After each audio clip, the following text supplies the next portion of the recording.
बिस्मिल्लाहिर्रहमानिर्रहीम। अस्सलामुअलैकुम। आज हम एनएमडी कैट सिलेबस का जो सेकंड यूनिट है उसकी बात करेंगे। यूनिट 2 है और प्यारे बच्चों एनएमडी कैट में इसमें से कितने एमसीक्यूज आते हैं? इसमें से 3 एमसीक्यूज आते हैं। यानी जब आप पढ़ चुकोगे तो फिर आप इस बात पर यकीन रखिए कि आपने 3 एमसीक्यूज मज़ीद कर लिए, यानी आपके 3 मार्क्स और आ गए। और इस यूनिट का नाम है स्पोर्ट एंड मूवमेंट। इस स्पोर्ट एंड मूवमेंट के अंदर हम क्या पढ़ेंगे? टॉपिक्स को सबसे पहले देख लीजिए जो पाकिस्तान मेडिकल कमीशन ने स्पेसिफाई किए हैं। यानी हम मसल्स की बात करेंगे, यानी मसल्स क्या होते, उसका बेसिक कॉन्सेप्ट क्या है।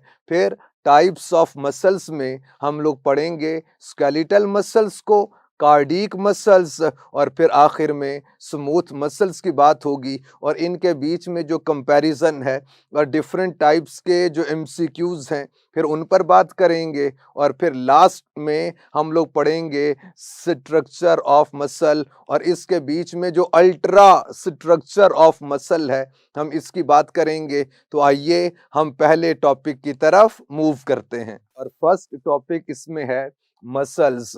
आप बता दीजिए मसल्स किसे कहते? वैसे तो मसल्स के और भी बहुत प्यारे प्यारे से नाम हो सकते थे, आप बताइए मसल्स ही क्यों रखा? यानी एक्स वाई जी कुछ भी कह सकते थे लेकिन इसको मसल्स कहा, तो मसल्स क्यों कहा? याद रखिए मसल्स की एटमोलॉजी है कॉन्ट्रैक्शन, तो चूंकि इनमें कॉन्ट्रैक्शन की एबिलिटी होती है इसीलिए इन्हें मसल्स कहते। अब होते क्या हैं? हम कहते ये कोई एलियंस, कोई खलाई मखलूक का नाम नहीं है, ये सेल्स होते हैं जिनमें कॉन्ट्रैक्शन की, रिलैक्सेशन की एबिलिटी होती है। यानी group of cells having the ability to contract and relax is known as muscle. याद रखिए अगर ग्रुप ऑफ सेल्स हों और वो सेम फंक्शन करते हों तो उसे क्या बोलते?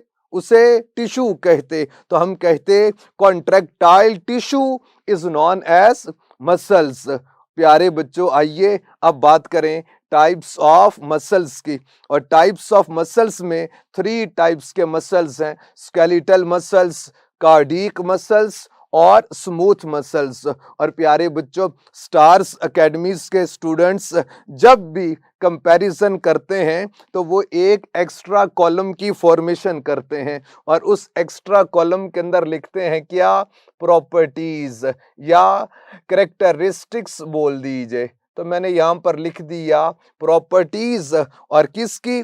सबसे पहले बात होगी स्मूथ मसल्स की,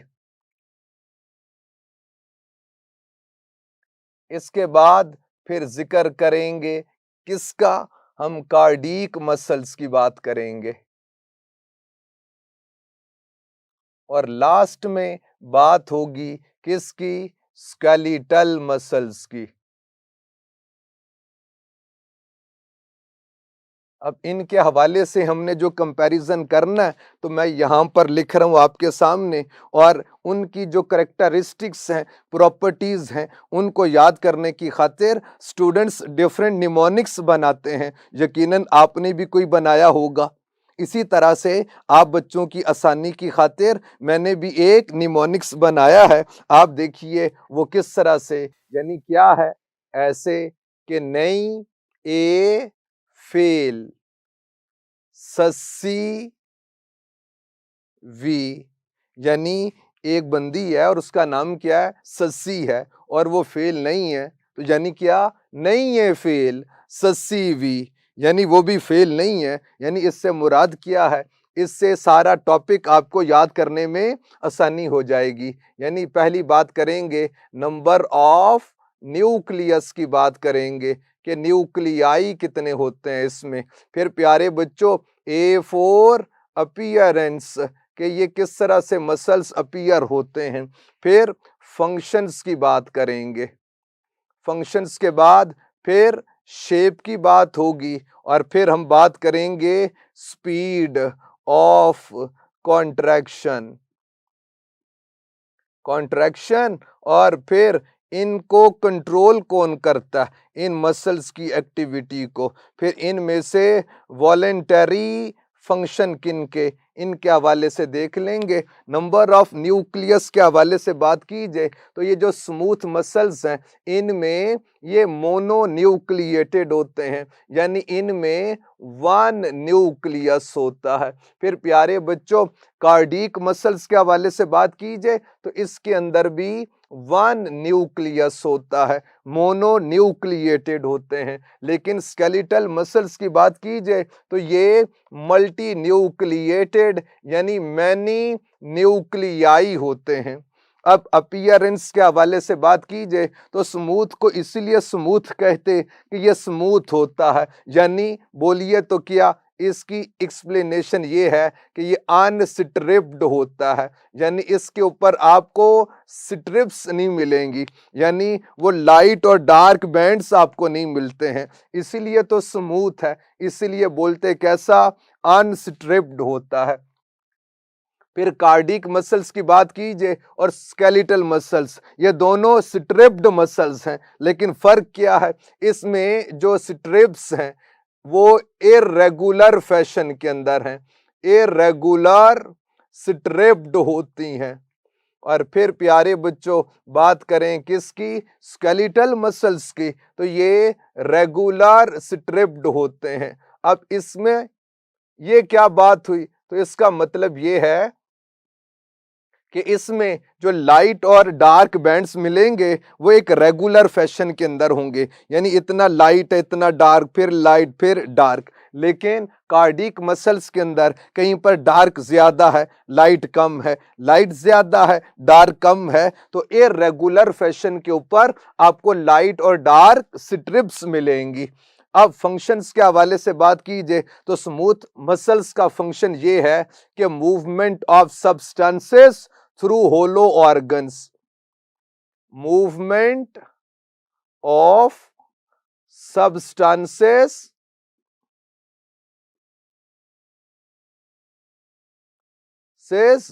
थ्रू होलो ऑर्गन्स।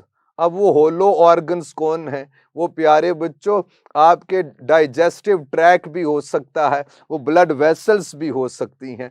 लेकिन कार्डिक मसल्स की बात कीजिए, नेम से इंडिकेट होता है कि कार्डिक हार्ट को कहते हैं, इसीलिए तो हॉस्पिटल के अंदर आपको एक कार्डिक वार्ड भी मिलती है, कार्डिक हार्ट को कहते, वहां पर दिल के मरीज होते हैं। तो कार्डिक इसकी एसोसिएशन किसके साथ है? हार्ट के साथ है। तो इसका फंक्शन क्या होगा?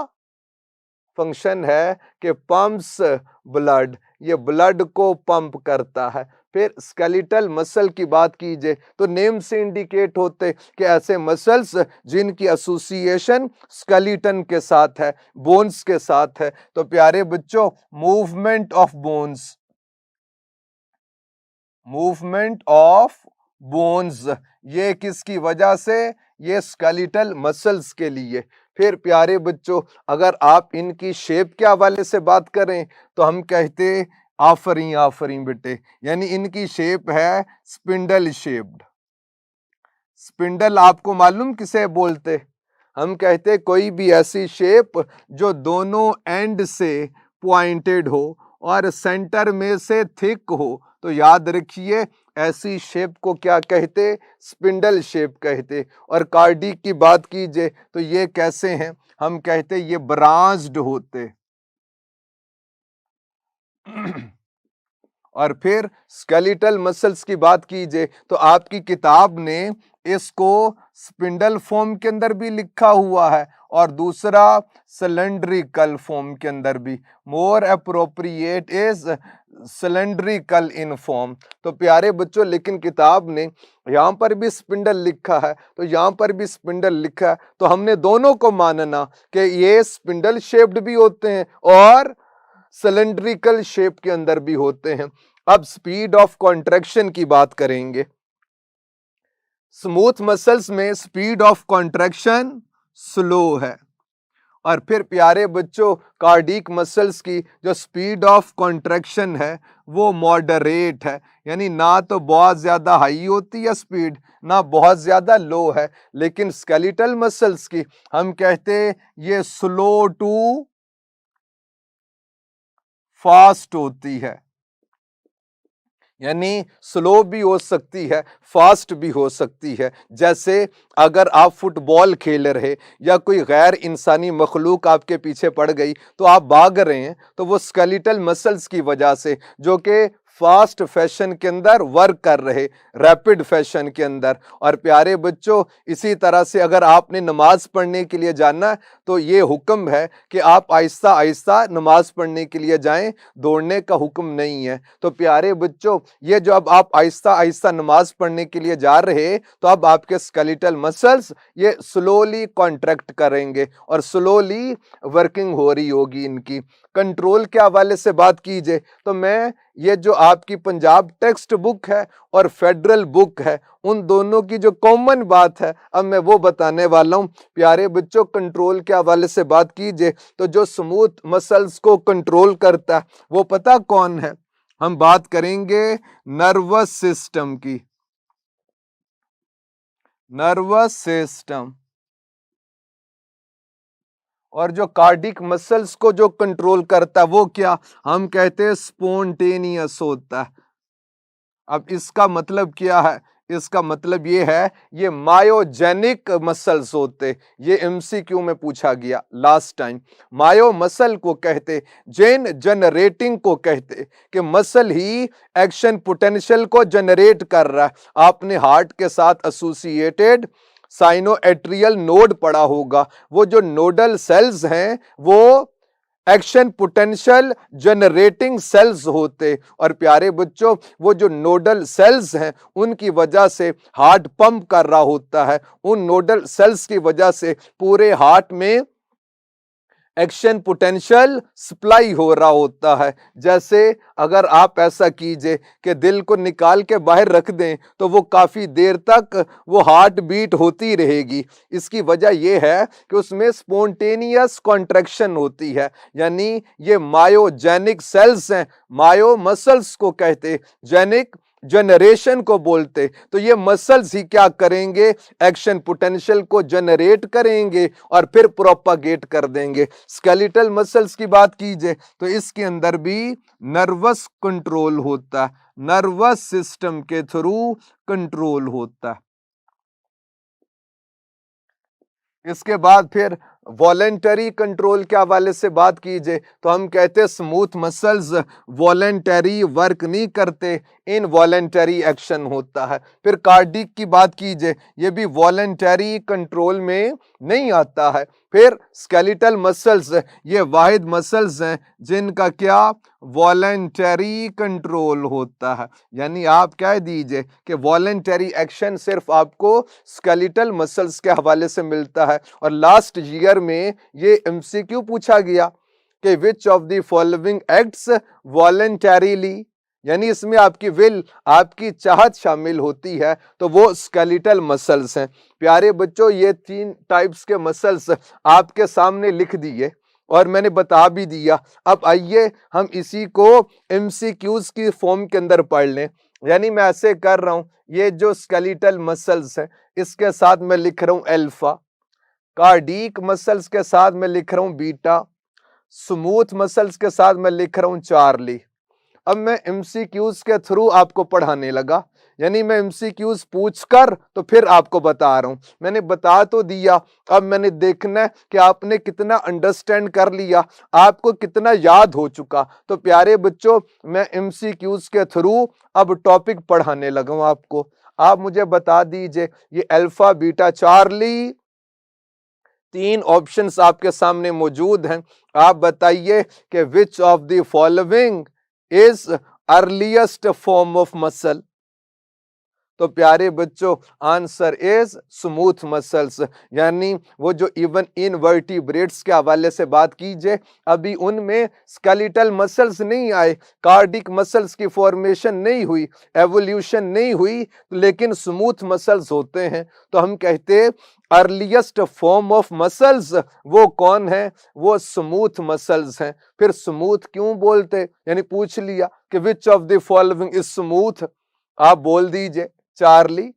भाई स्मूथ, अब मैं इसको एक्सप्लेन कर रहा हूं। Unstriped is answer is smooth muscles having no light and dark bands, answer is Charlie, यानी स्मूथ मसल्स के हवाले से बात होती है। फिर प्यारे बच्चों मैं आपसे पूछ रहा हूं कि all are mononucleated except, answer is skeletal muscles. अभी आपने पढ़ा कि स्केलेटल मसल्स में मैनी न्यूक्लियाई होते हैं, यानी मल्टी न्यूक्लिएटेड होता है। फिर प्यारे बच्चों ऐसे ही आपसे पूछ लिया जाए कि which of the following is associated with movement of substances through hollow organs, तो आंसर क्या होगा, आंसर स्मूथ मसल्स होगा। फिर इसी तरह से अगर आपसे पूछ लिया जाए कि which of the following is present in atria and ventricle of heart, तो answer is cardiac muscles. And which of the following is associated with bones, तो आंसर इज स्केलेटल मसल्स। फिर प्यारे बच्चों ऐसे ही अगर आपसे पूछ लिया जाए कि ऑल आर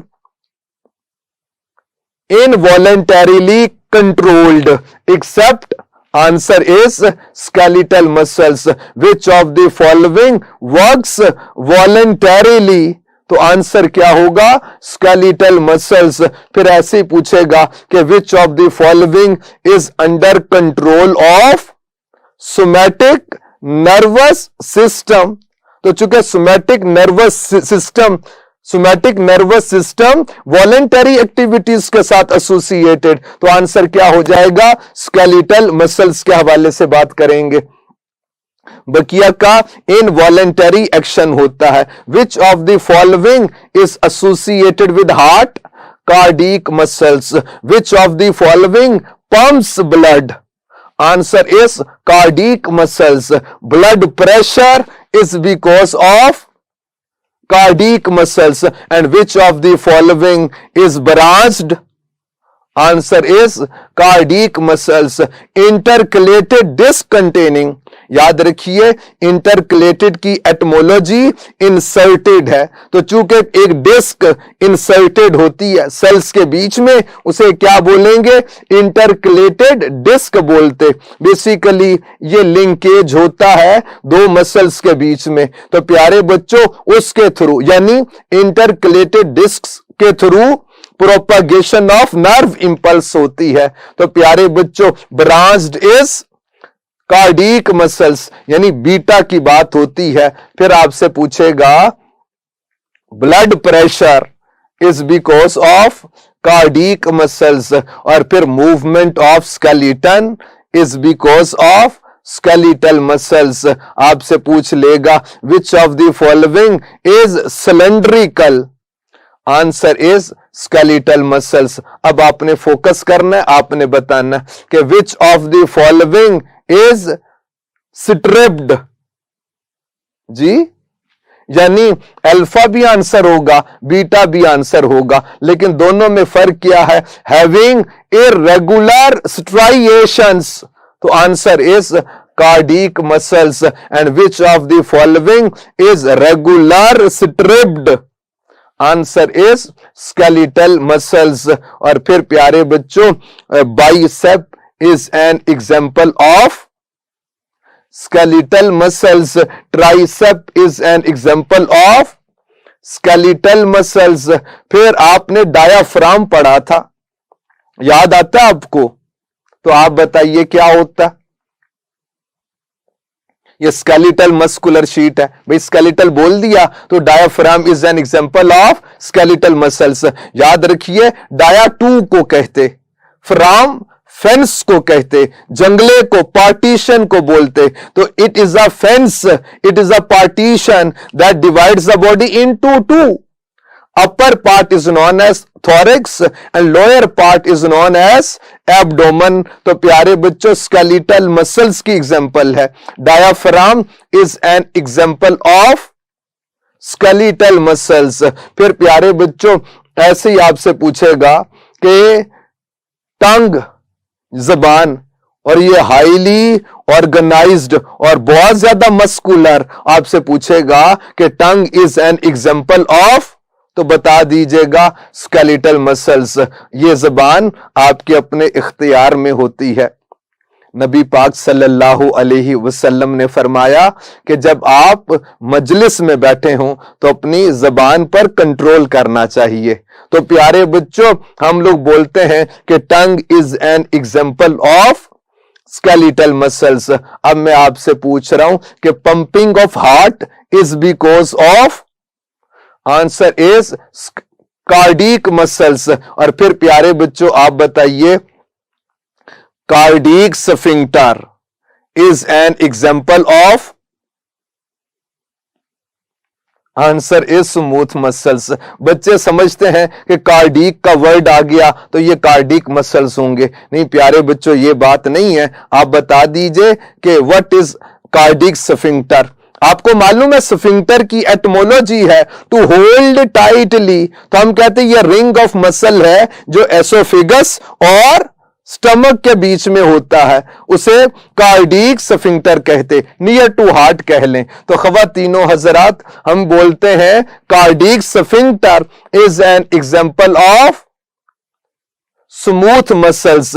फिर इसी तरह से अगर इलियोकोलिक स्फिंक्टर की बात कीजिए तो प्यारे बच्चों, वो एग्जांपल है किसकी, स्मूथ मसल्स की। फिर आपने वो मायोमेट्रियम पढ़ा रिप्रोडक्शन में। मायो आपको मालूम है मसल को कहते, मेट्रियम वोम को कहते, यूट्रस को बोलते। तो यूट्रस में वो जो मसल्स हैं वो प्यारे बच्चों कौन सी टाइप्स के हैं, तो हम कहेंगे स्मूथ मसल्स हैं। फिर मसल्स प्रेजेंट इन एसोफेगस, वो भी स्मूथ मसल्स हैं। फिर मसल्स के हवाले से बात कीजिए, मसल्स इन योर स्टमक, ये भी स्मूथ मसल्स की एग्जांपल्स में आते हैं।